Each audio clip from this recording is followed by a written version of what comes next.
Hey guys, my name is Alicia Glover and I volunteered at the Midwest Food Bank on April 7th from 8 a.m. to 11 a.m.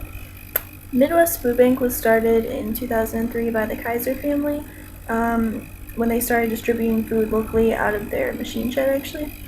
I think it really started to take off in 2005 when they started taking loads of food down south to people who've been affected by Hurricane Katrina. Today they have 6 warehouses across the United States and they actually have one in Kenya. So the purpose of Midwest Food Bank is to distribute food to food pantries who then distribute it to the people who need it.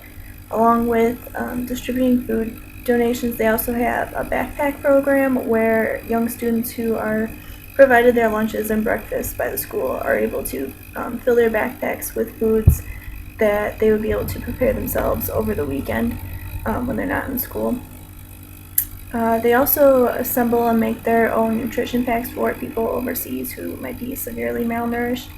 And I believe they work with nutritionists from the U of I to make sure that they have the correct nutrients and in the correct form for those.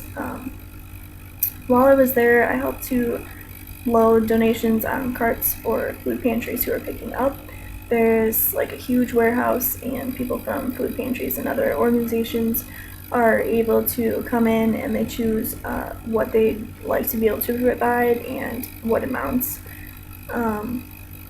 They have a certain amount of a maximum amount of each item that they're allowed to take, and I found it really interesting because while I was there was one woman who was picking up for her organization, but she didn't want to take the maximum number of one item because she said it felt greedy.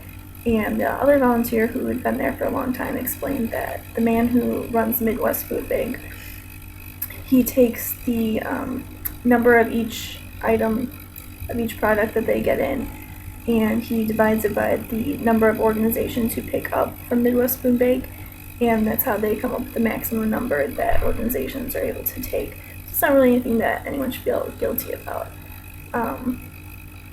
So in addition to their distribution week, you can also come in and assemble and label the nutrition packs that I mentioned earlier, but you could also just call and see what other miscellaneous help that they might need.